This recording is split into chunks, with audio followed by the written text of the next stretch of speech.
Muy buenos días, muy buenas noches. Mi nombre es Antonio Arias. La historia de las palabras viene de las historias orales mayas, donde implica que los dioses del Maya nos crearon y al vernos inertes y sin crecimiento, ellos se dieron el tiempo de crear las palabras. Las palabras las crearon con corrientes de agua, roca, hasta llegar a aguas mansas y arenas y crearon los espejos. Ellos aducen que todos y cada uno de nosotros tenemos un espejo.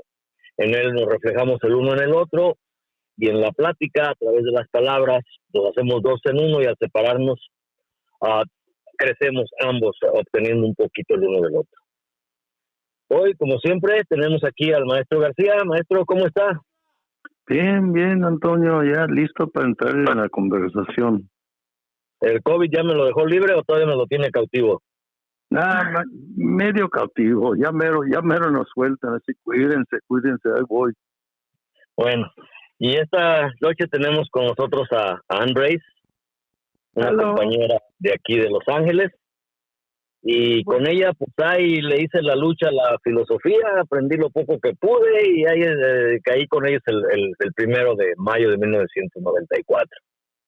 Anita, ¿cómo estás? Ay, estoy bien, aguantando el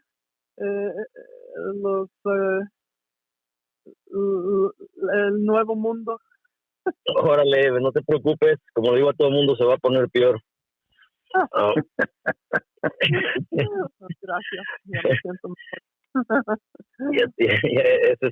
Te da un aliciente, ¿verdad? Nosotros pedimos siempre a las personas que nos hacen el favor de darnos su tiempo, que por favor nos digan un poquito de ellos, fuera de su figura pública o del tema que manejan. ¿Dónde crecieron? ¿Dónde fueron a la escuela? ¿Eran vagos? ¿Quién es Ana? En términos, ¿para qué? Es para que la audiencia se familiarice contigo un poquito y no te vea como persona. Bueno, es una historia larga, voy a tratar de decir lo más necesario, pero 30 minutos te damos. Oh no. Yo soy una gringa. Mi mamá se crió en México, donde la mamá de ella era maestra de inglés. Mi papá se crió en Francia, donde, bueno, era francés, y durante la Segunda Guerra él estuvo ahí como estudiante y después como soldado en los últimos años. Yo crecí en diferentes partes de los Estados Unidos más que nada, pero también en Francia los años de mi high school. Y estudié aquí en California. He estado desde joven, he sido activista primero contra la guerra en Vietnam, después también apoyando a los trabajadores de campo en California, los inmigrantes que trabajaban en el campo, que trabajan en el campo. Actualmente yo trabajo en un programa que apoya a las personas maltratadas por sus compañeras, y los niños. Y tengo muchos años haciendo diferentes aspectos de trabajo de salud mental, puedo decir, con gente. Yo he trabajado con gente que tenía SIDA, con adolescentes embarazadas, con las personas que fueron arrestadas por abuso sexual y por violencia doméstica. También he trabajado con ellos. Entonces, yo veo cómo los abusos personales afectan a la sociedad más grande y viceversa, porque los abusos sociales, la pobreza el racismo, el sexismo, todo eso afecta la salud mental de todos nosotros, yo creo. Entonces, para mí, esas luchas son una misma lucha. Yo descubrí un grupo de revolucionarios filósofos en los años 80 que me ayudaron a abrir mi forma de ver lo que es la rebeldía y lo que es el respeto en una manera un poco distinta a la que normalmente se expresa. Y por eso conozco a Antonio. Pues ahí le caímos de casualidad. En el 94 vino el levantamiento de Chiapas. Yo, aunque tenía ya por mis maestros de historia y tercer intento de terminar secundaria y todo eso, ahí caí yo con las ideas de cuestionamiento a como pude. Por cuestión de mi alcoholismo, pues estas gentes no quisieron que yo perteneciera al grupo que ellos pertenecían porque era un factor de riesgo para mí y para ellos. Y me olvidé yo de muchas de esas cosas por tener trabajo, tener familia y distintas cosas, sin dejar de leer, pero a como podía, por mis inclinaciones. Y el 1 de mayo, con el grupo El Frente en contra de la represión en México que se formó a raíz de Chiapas, un compañero me invitó con unas personas que están bien viejitos, me dice, pero saben bien mucho, me dice. Vamos para allá, dice, yo te llevo. Y yo caí ahí con News and Letters el 1 de mayo del 1994. Y ustedes estaban trabajando, why Hegel, why now, por qué Hegel y por qué ahorita. Y tal vez, pues el impacto de las ideas de Hegel, no trabajar las ideas hegelianas, porque primeramente yo estoy preparado y tal vez aunque tú lo estés, como es una cosa como que a ratos asusta. Pero a mí me afectó mucho los estudios que ustedes estuvieron dando, principalmente por las relaciones de dependencia. Me ha ayudado bastante en ver las cosas de otra manera, desde otro ángulo. Y yo vi la dinámica del opresor y el oprimido, y yo no vi dos cosas, yo vi tres. El opresor, el oprimido y la cosa en sí, la creatividad, la capacidad creativa del individuo y quién se queda, quién la administra y quién sufre o al crearla y quedarse sin ella. Yo vi eso y fue donde caí con ustedes. ¿Cómo tú describirías ese tiempo? ¿Cómo describirías esas clases? ¿O por qué las hicieron esas clases ustedes? Que para mí fueron muy importantes. Oh. Sí, pues para mí yo creo que nunca voy a terminar de aprender porque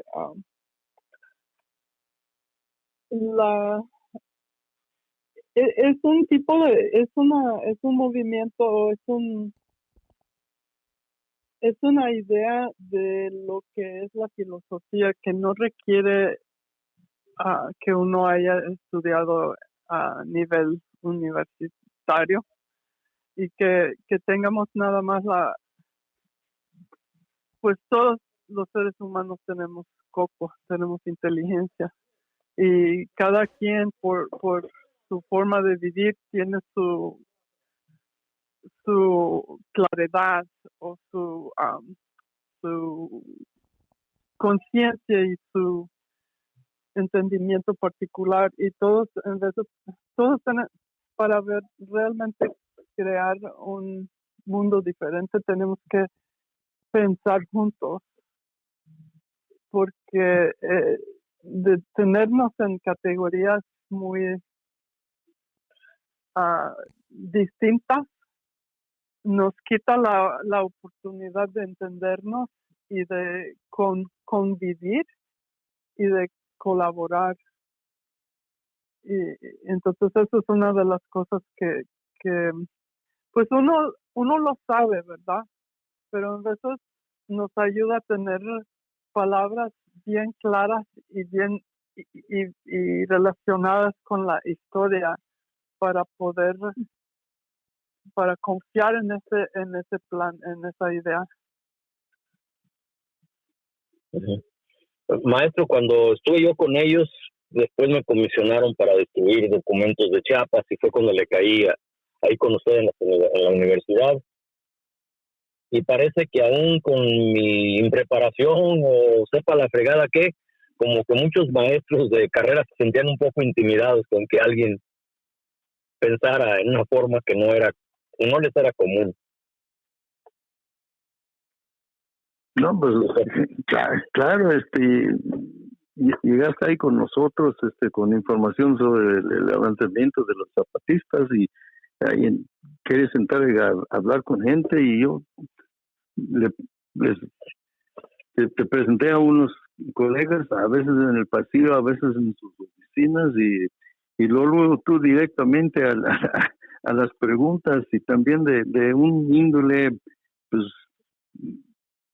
para ellos se asustaron, porque directamente que hablando de las ideas, del procedimiento de pensamiento que estabas practicando con este grupo, asustó a estos mis colegas que tenían la mala costumbre de ser los expertos. Ese es un problema tremendo en la academia y la universidad, según mi perspectiva, porque entramos ahí y quién va a preguntar, quién va a cuestionar al profesor que al final del semestre le va a dar la calificación. No, la mayoría de estudiantes entran, se aguantan y pues y hacen sus tareas y francamente es un tipo de enfermedad estudiantil, una enfermedad mental, es que tragan lo que se presenta el profesor y luego al final del semestre la mayoría vomitan lo que tragaron y ahí buscan la aprobación del profesor y que no hay ni en la mayoría de los casos, sí hay excepciones, pero en la mayoría de los casos no hay ese cuestionamiento que es tan necesario, esa función de la negación, de la negación suena muy negativo, pero en este proceso de buscar la verdad con minúscula, no con mayúscula en este caso, pero hay que cuestionar y hay que retar lo que pensamos, lo que piensa el compañero del trabajo, el compañero de la universidad, y a los estudiantes también, y los estudiantes tienen que entrar en ese proceso, y para el profesor es mucho más fácil entrar, presentarse como experto, exponer su punto de vista y ya vámonos. Así pues, entraste tú un desconocido, sin título, sin la preparación formal que se acostumbre en el mundo académico, y francamente la reacción era tosca y bruta. Dices, ¿quién es este? Para preguntarnos, para retarnos así, tan directa y abiertamente. Bueno, a mí me afectó mucho las relaciones de dependencia, lo que es cuando el individuo o el esclavo amo y la cosa en sí, cuando el individuo acepta su fe, el ser humano, el oprimido, simple y sencillamente ve de que esta es la condición en la que va a vivir y la toma como nada, la toma como una realidad que no puede retar. Y poco a poco yo me fui adentrando en lo que ustedes me fueron enseñando, tanto de Marx, Raya Dunayskaya como de Hegel, a ver de que el ser humano es una dualidad y las relaciones de dependencia son estables mientras que los dos acepten su condición. ¿Cómo fue que ustedes armaron la clase? Porque estuvo bastante, para mí me despertó muchas cosas.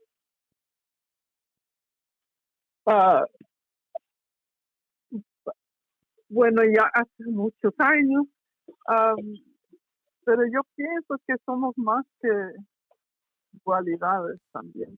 porque eso es una idea muy, se puede decir, muy cristiano, que somos buenos y malos.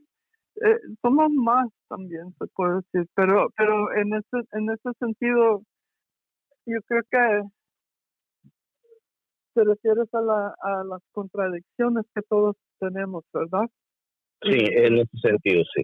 Ajá, porque muchas veces ni queremos aceptar de que tengamos muchas contradicciones dentro de nuestras personas, y Raya llamó la atención a ese aspecto de Marx, que también fue parte de lo que Marx aprendió de Hegel, de la dialéctica, siendo un poco diferente a la manera en que mucha gente lo describe como simplemente un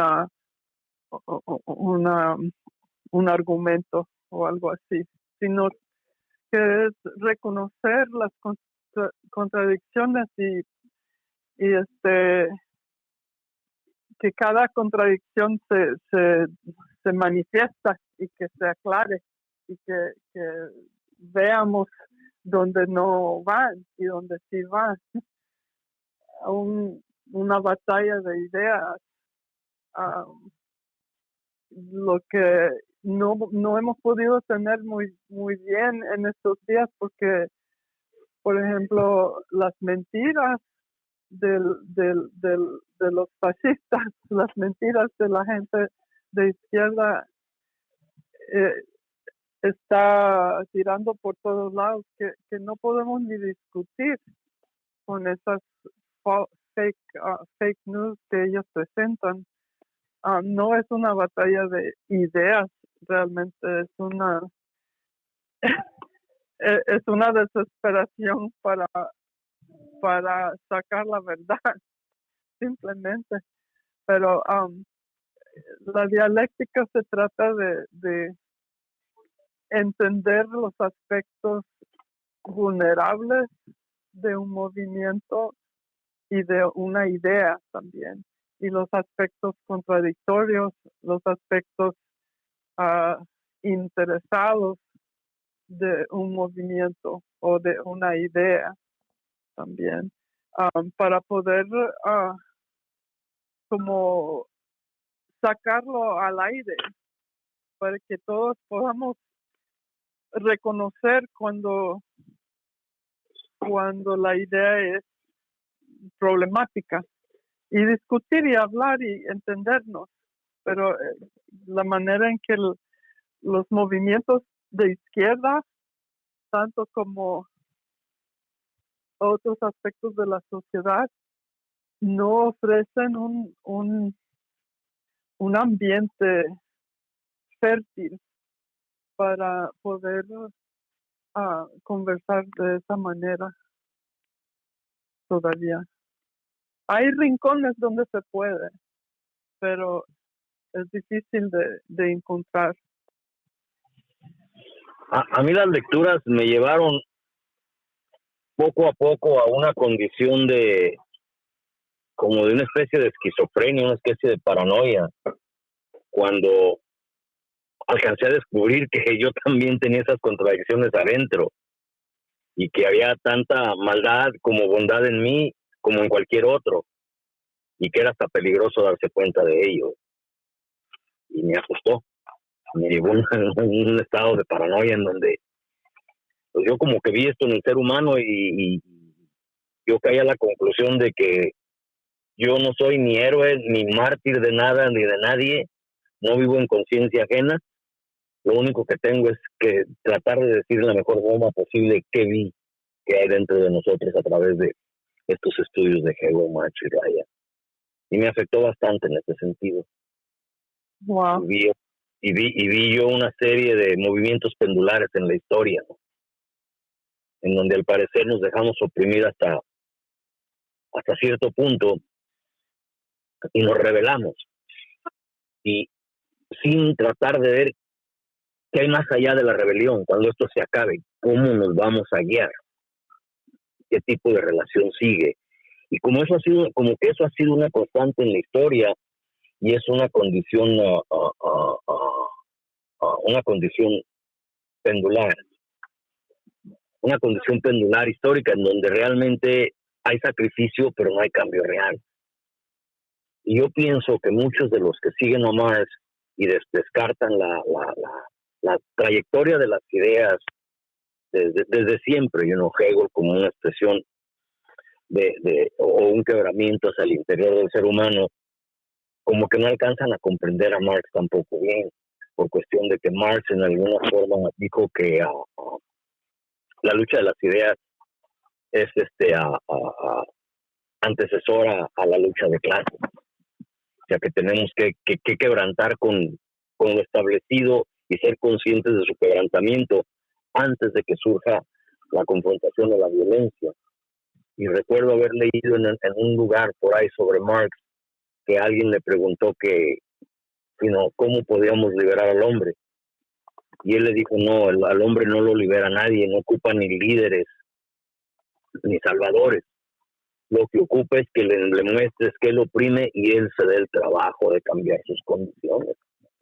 Pues como que es una lucha de la conciencia que no alcanzamos a entender.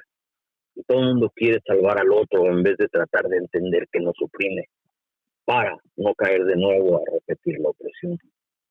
¿Qué piensas tú de eso?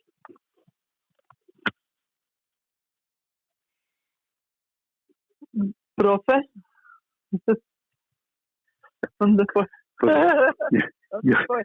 Yo prefiero escucharle a ti primero, porque Antonio y yo hemos discutido este tema en varias ocasiones, ya por 24 años, también nos conocimos en 94.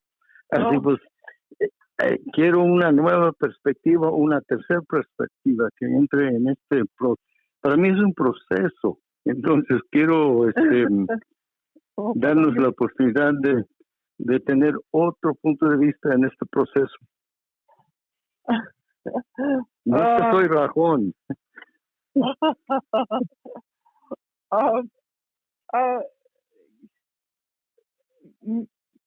Bueno, el proceso es constante, ¿verdad?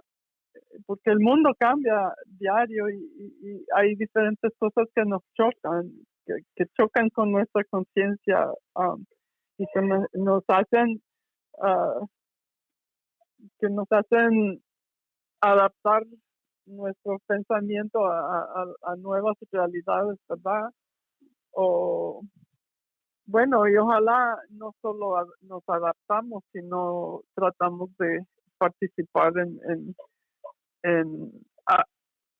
ser una influencia positiva también en los cosas que están pasando, porque no somos objetos tampoco, somos sujetos.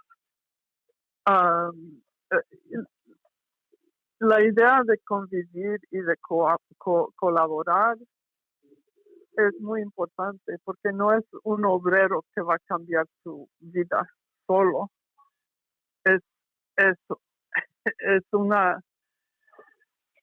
una colaboración de mucha gente, de ideas que hemos intercambiado, de estrategias que hemos visto en el pasado que tal vez funcionaron o no funcionaron, para poder ver qué hacemos hoy. ¿Votamos o no votamos? ¿Votamos por el mejor de los diablos o cómo lo hacemos? Y la conversación sigue entre la gente acerca de esas cosas y nunca llegamos a un acuerdo perfecto, ¿verdad? Pero al menos existen formas existe la influencia que podemos tener. Desgraciadamente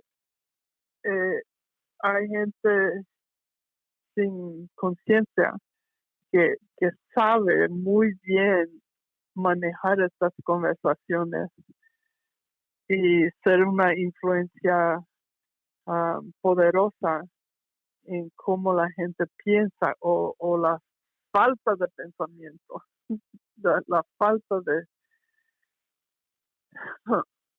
profundización actualmente que está pasando yo aprecio, por ejemplo, los social media.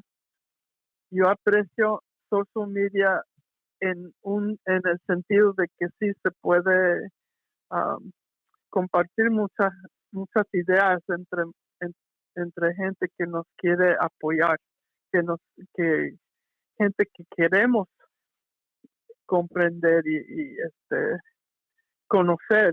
Yo tengo contactos palestinos, rusos,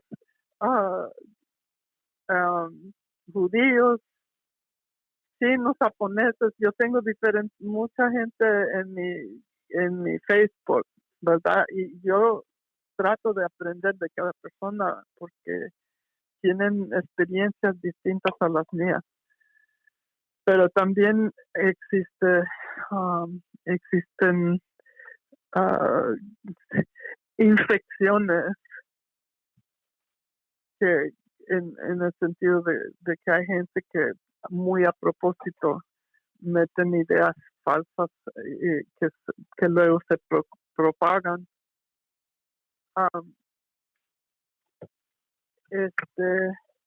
En cuanto a un movimiento, pues estamos viendo gente en varios países que han tenido la valentía de levantarse, como en Colombia, como ¿verdad? En la India, tengo una amiga que está estudiando todo lo que está pasando hoy en día en la India. Y hay gente muy valiente y muy inteligente, muy humana que se está levantando, pero mucha gente, para poder saber de ellos, tenemos que buscar las historias de ellos porque no salen en la front page, ¿verdad? Y cuando siento que me voy a desesperar, luego leo que hay gente muy valiente que está empujando contra el fascismo, por ejemplo. Eso me inspira. Al menos mi propia trayectoria. Yo cuando estaba con el tercer intento de terminar el segundo de secundaria, que nunca lo logré terminar, 8 años de educación oficial, era en forma satelital parte de un grupo que buscaba la confrontación a pesar de ser muy analítico y hacer muchos trabajos o estudios de socioeconomía, y fue lo que me llevó a tratar de cuestionar el porqué de las cosas. Y en eso que me enseñaban que se veía tan bonito y ellos tenían estudios que avalaban muchísimas cosas de los abusos del poder, fue cuando Rusia entró con tanques a Polonia y Checoslovaquia. Y dije, ¿cómo es posible que esta idea tan hermosa que me la presentan tenga que ser impuesta por la violencia? Y siempre tuve esa duda, pero era un miedo criticar por cuestión de que era un ambiente un tanto hostil para pensar diferente, inclusive dentro de grupos de izquierda, porque era bastante hostil en ese tiempo y eran pocos, y era muy riesgoso criticar a los compañeros, que eran mis compañeros, nada más gente interesada en mí, porque nunca me dejaron entrar definitivamente al grupo, nada más me dieron bases de cuestionamiento. Y cuando surgió lo de Chiapas, y esa forma de cuestionar el poder a través de 10 demandas y no de la aspiración al poder, a tumbarlo y derrocarlo y nosotros ponernos ahí y gobernar a toda madre.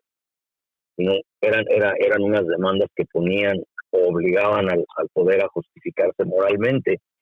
Y dentro de toda esa amalgama o lucha interna sin saber dónde o cómo entenderla, fue cuando el 1 de mayo caí con ustedes y estaban trabajando precisamente eso que yo ocupaba, en donde veía yo que en esas tres partes del opresor y el oprimido se estaba luchando por tratar de controlar la cosa en sí, por la avaricia o el afán de obtener y dominar a otro ser humano, de obtener cosas de otro ser humano.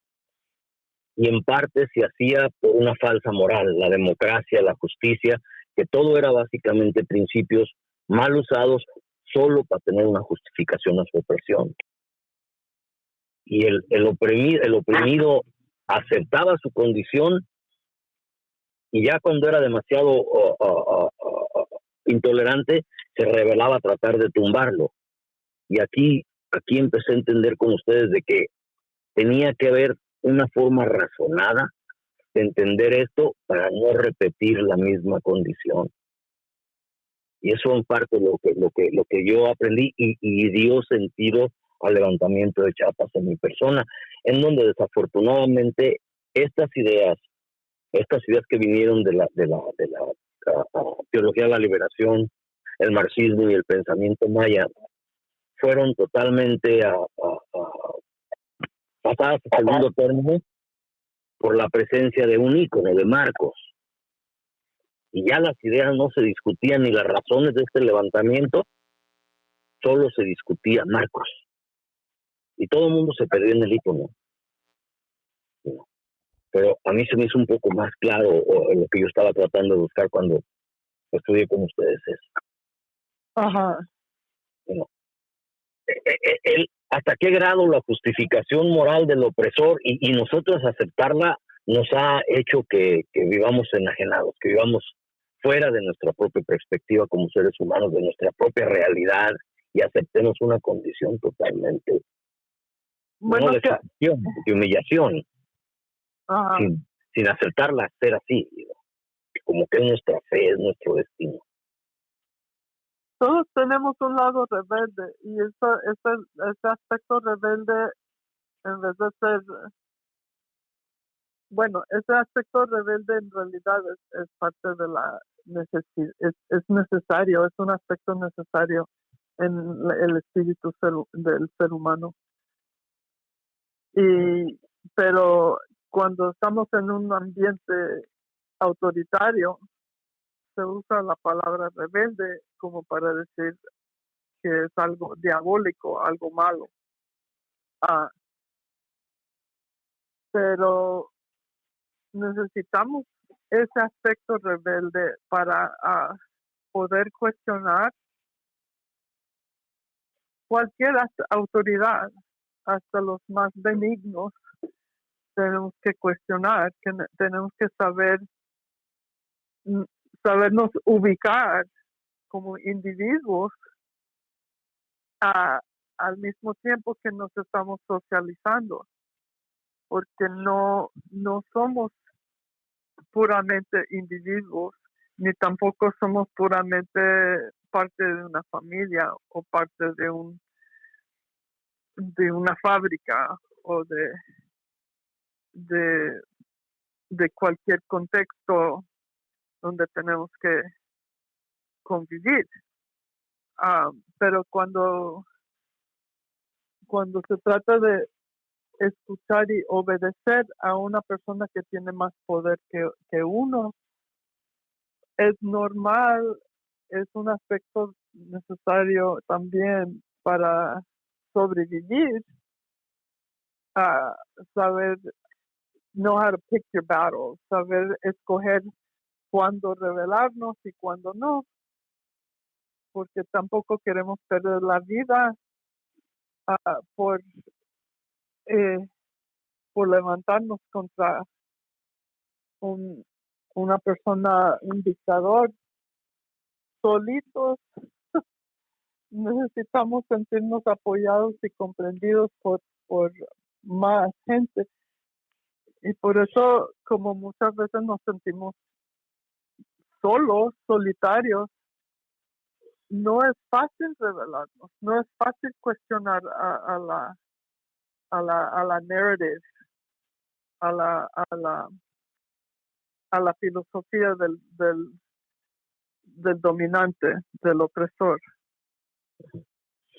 La creatividad te hace libre hasta cierto punto. Yo nunca he tenido nada ni he aspirado a nada, pero tengo un oficio y ese oficio me da cierta libertad para yo expresarme o escoger con quién soy esclavo como momentáneo, ¿no? Ajá. Y yo creo que mucha gente no tiene esa habilidad o tiene miedo a su propia sobrevivencia por no tener como sentirse reconocido por lo que sabe hacer o hace, ¿no? Y se somete. Yo, para mí, no porque sea mexicano, Chiapas fue como una especie de parteaguas en relación al pensamiento, porque antes de todo eso yo veía los movimientos guerrilleros en México. En un momento, ahí antes de Chapo, hubo más de 33 en forma simultánea en todo el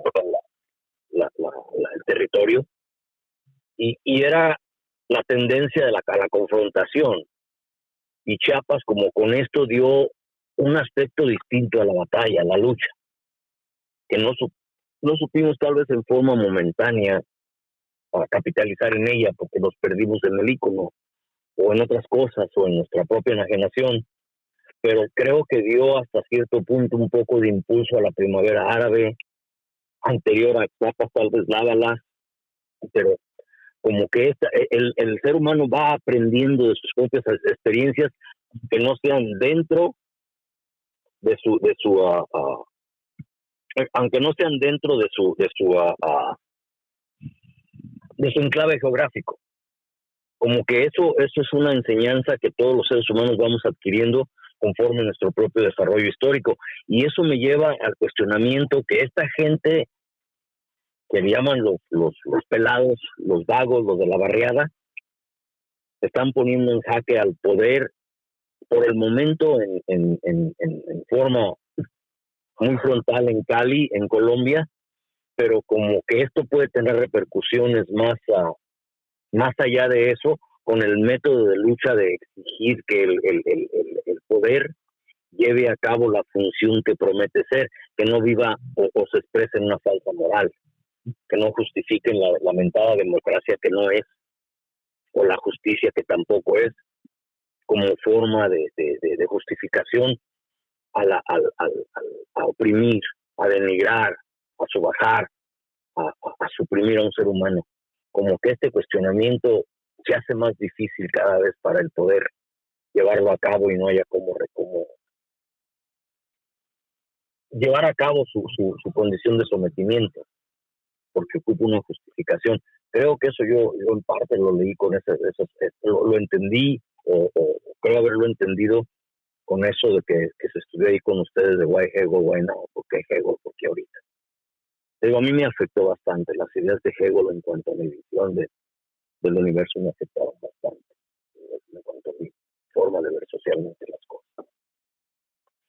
¿Qué piensas tú de esto que están haciendo los pelados de Cali, de Colombia? Este reto al poder. I don't know the whole story. Cuéntame algo tú para Bueno, saber más. Uh-huh. Colombia ha estado envuelta en cantidad de condiciones represivas dentro de una guerra ya de casi 30 años de las guerrillas, el narcotráfico, todo esto, indígenas reprimidos, afrocolombianos reprimidos, y todos siempre luchando y buscando formas y métodos para empezar a tratar de entender y cambiar su condición. Y han estado ahí como experiencia propia. La minga, que es una especie de figura en donde la reciprocidad, ser recíproco, yo hago por ti, tú haces por mí, hacemos juntos, tiene ya una respetabilidad en Colombia, casi como una especie de espiritualidad en cuanto a lo que han logrado los indígenas. Ajá. Y todos estos movimientos con este cuestionamiento y este rechazo al sobrecargo de impuestos por los jóvenes, exigiendo no que los derrocaran, sino que los reconocieran como seres humanos que tenían derecho al trabajo, a la oportunidad, a la educación, y que el gobierno de Colombia los había fallado y les ha fallado y quieren que esto cambie y que cambie esto. Maestro, ¿qué le puedo explicar? ¿Qué podría usted, que hemos trabajado esto un poquito más para que... Bueno, sí, es el resultado de varios años de este proceso histórico, económico y social en Colombia. Los el maltrato a los afros, el maltrato las poblaciones originarias, y luego cuestión del narco con sus grupos paramilitares del Estado para protegerse, y entonces y hay una generación de jóvenes.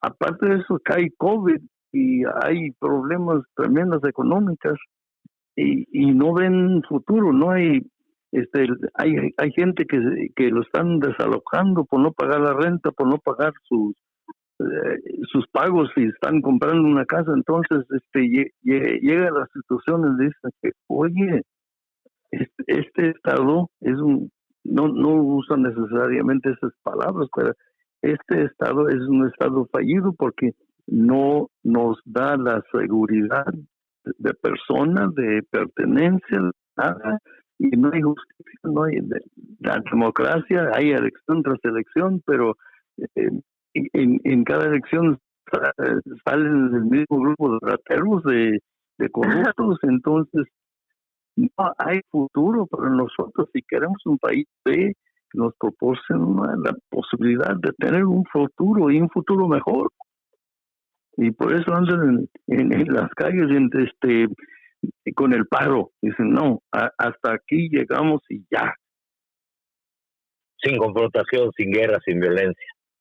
Y el gobierno no haya cómo someterlos porque no tiene disculpa para usar la violencia del Estado. Y cada que la utiliza es contraproducente para el Estado. Y es en esto de la justificación moral del opresor, donde yo pienso que hay una debilidad en cuanto a la confrontación entre opresor y oprimido, y que yo con seguridad, y lo he visto y lo he trabajado, lo aprendí ahí con ustedes en Guaynabo, Guaynao, en esta clase sobre las relaciones de dependencia. ¿Qué piensas?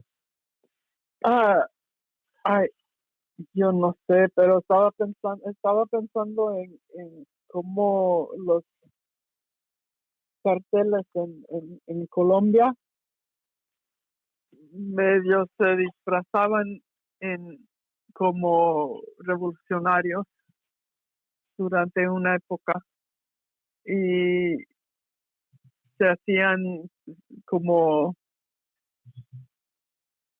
padrinos de diferentes pueblos, de gente humilde, como de una manera comprando la fidelidad, la lealtad de la gente de los pueblos.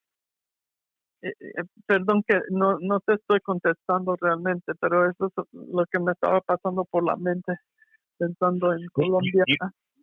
Yo veo todos estos procesos como una serie de situacioncitas, Lábalas, Chiapas, la primavera árabe, en donde son procesos emancipatorios, y como que hay una memoria de nuestra historia universal, y capturamos poquito de cada una al siguiente movimiento. El siguiente movimiento, y esto viene de gente pues, totalmente desahuciada por el Estado, ¿no? Tirada a la nada por el Estado, que está reclamando su lugar. Y el Estado no haya cómo confrontar su falla, porque no tiene justificación moral a lo que ha hecho. Y esos son procesos para mí de la emancipación humana, como que están presentes en todos lados, y como que tenemos una memoria de experiencias universales, a pesar de que luego las segmentamos por condiciones geográficas. Como yo que estoy, obviamente yo pienso que Chiapas fue muy, muy determinante en mucho de lo que está pasando en cuanto a las ideas. Y estoy seguro que ellos merecen ya también el honor de avanzar la idea un poco más lejos, con este reclamo y con todas las cosas que está pasando al unificar la minga, el mundo indígena, el mundo afrocolombiano y otros, a intentar unificarlo en forma, con una conciencia como decía Raya, las concepciones filosóficas que surgen desde la práctica, desde el dolor humano. Ajá. Y estos procesos son los que a mí no sé, me traen con la mente constantemente dando vueltas. Qué bueno.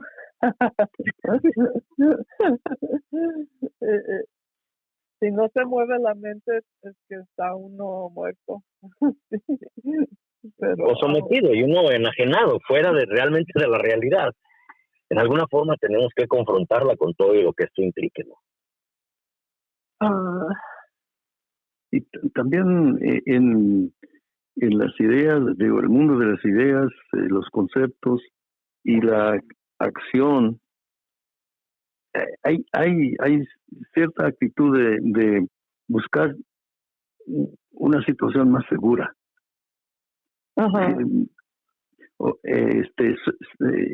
Pero lo malo es que la seguridad del pensamiento convierte el pensamiento en dogma. Ajá. Y esa dogma se congela y se usa para justificar a la opresión. Entonces hay que entrar en un ámbito, un ambiente de inseguridad, de pensamiento, inseguridad de persona. Y eso espanta a muchos, ¿no? Queremos, no. Hay gente que dice, no, ¿para qué te metes en esos relajos? No puedes resolver nada, sobre todo en este país donde se concentra tanto en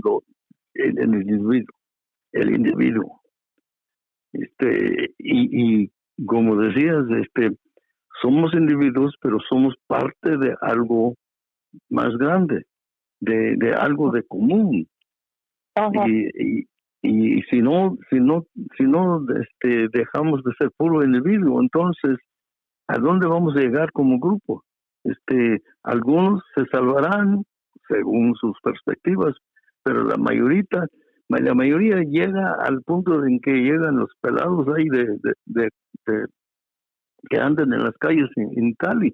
Dicen que no, este mundo no nos da ningún futuro que podemos aceptar.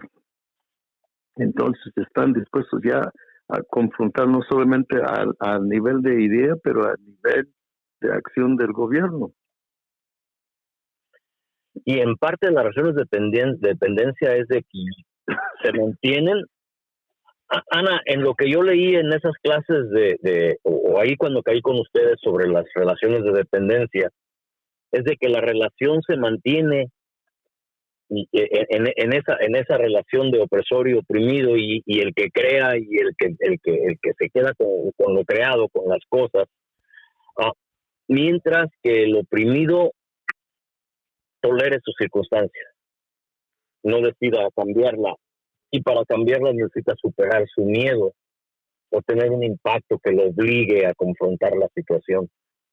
Y creo que todo lo que ha pasado en Colombia, la historia de represión, los distintos movimientos de emancipación, como lo que es la Minga o otras figuras que ellos han tenido para tratar de agarrar madurez en cuanto a su proceso emancipatorio, ha convergido en esta intolerancia que tienen a hoy los pelados para exigir que en alguna forma no les prometan, sino que les den un futuro, y el gobierno no ha sido responsable y tiene que contestarnos. Y el gobierno no haya cómo contestarles, no haya cómo usar la violencia, porque esto lo están tratando de hacer en forma pacífica, y cada que el gobierno los ataca es contraproducente para el gobierno. Se ve cada vez más débil a pesar de tener más fuerza. Bueno, yo creo que la gente siempre se ha levantado en Colombia, como en todos los lugares, pero ha sido bien bruto el gobierno por mucho tiempo, pero siempre la gente se ha expresado de diferentes maneras, en la música, por ejemplo, en la, pues porque yo más que nada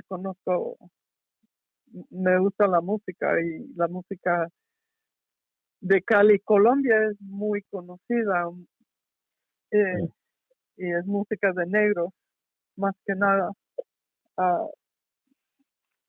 en cuanto a Master Slave, esa idea de la concientización del esclavo, que pues es un fenómeno. Yo diario trabajo con este fenómeno en el programa para personas maltratadas, que han estado mayormente mujeres, pero en veces son hombres también que vienen al programa, que han vivido bajo crueldad y humillaciones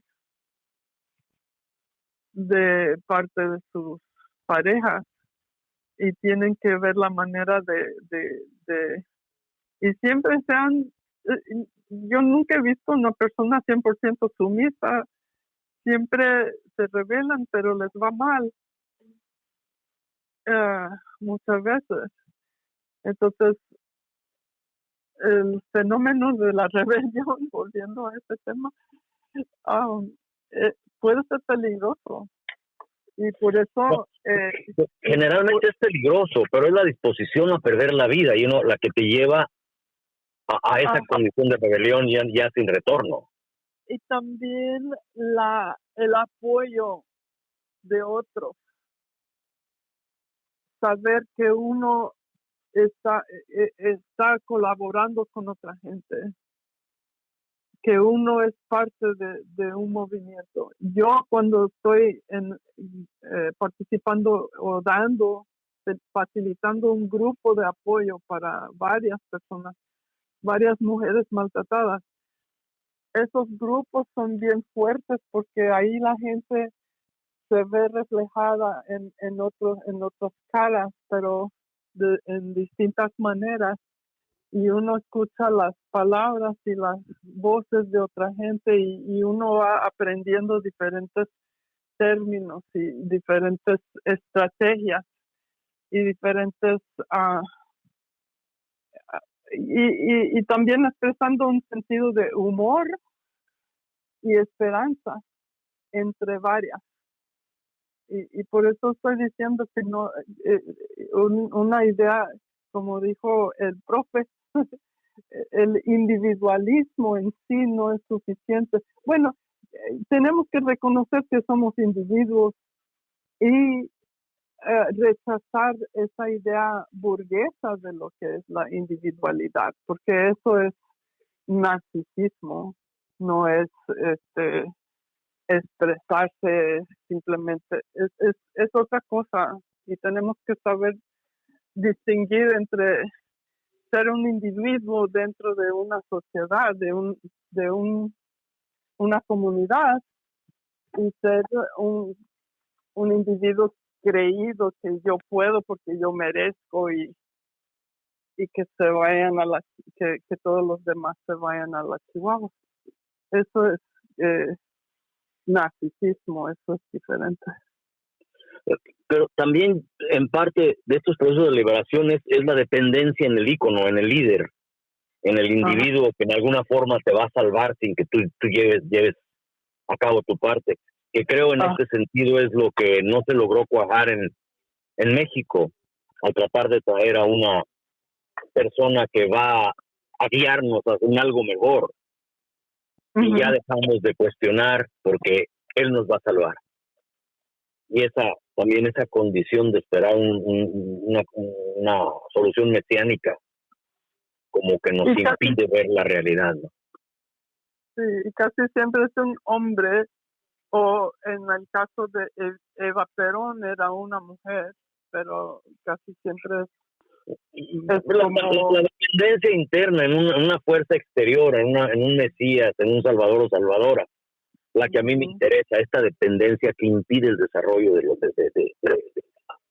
procesos emancipatorios. Maestro, pues nos quedan unos cuantos minutos. ¿Qué piensa de eso? Bueno, hay bastantes ejemplos en la historia de ese problema del ícono, pero parece que hay mucha gente que buscando liberarse o una mejor vida sin mucho esfuerzo, sin riesgo, pues se recaen sobre eso de que alguien va a venir a resolver esta situación, o que si nos juntamos y por ejemplo por los procesos electorales seleccionamos a alguien, entonces esa persona nos va a salvar, nos va a acabar con todos los problemas. No, es un proceso eterno y hay que entrar diariamente en ese proceso, no solamente a eleccionar a gente, pero a participar y seguir poniendo presión y buscar cómo reaccionar a la reacción que nos presenta esta vida, que para oprimirnos, y hay que continuamente buscar. Ajá.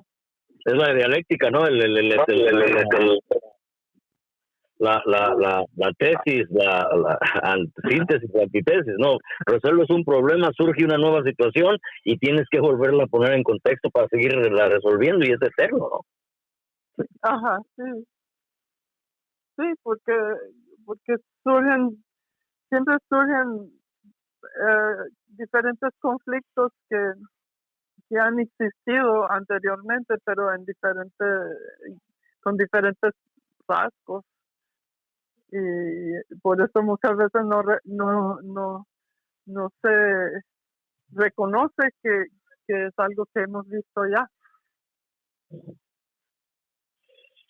Pues, ¿cuál es el impacto de las ideas de Hegel en las condiciones actuales? Siguen vigentes, ¿no? Oh, stop that.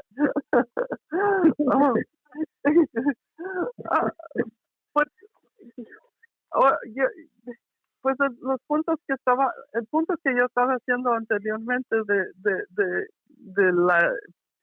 de usar la mente en la batalla de ideas para reconocer cuando una cosa es contradictorio, y cuando un argumento tiene debilidad, no funciona bien, porque hay argumentos que se está escuchando por todos lados que no que un niño de 4 años podría claramente refutar, pero sí. No importa, como que agarran alas. Uh-huh.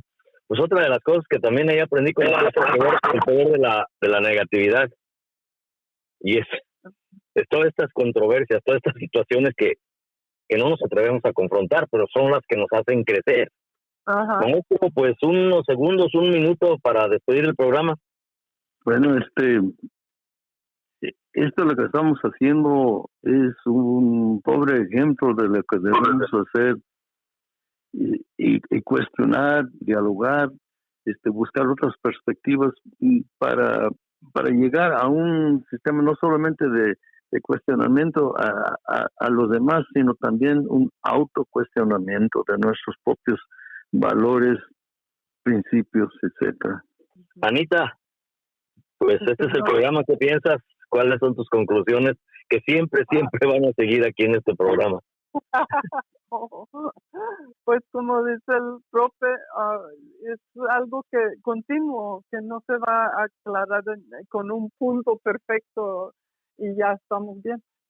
Es un proceso y es interesante, y deberíamos de seguir platicando cuando se puede, y tratar de abordar conversaciones con otra gente. Y como dice también, los dos dijeron que realmente tenemos que retarnos a nosotros mismos, pero digo, también escuchar a otros, porque somos parte de una comunidad. Pues bueno, aquí en el programa de la historia de las palabras, nosotros creemos que al tratar de entender por qué pensamos como pensamos, tal vez al lograr entender nuestro pensamiento, logremos cambiar nuestras circunstancias. Muchas gracias. Buenas noches. Buenas noches. Buenas noches.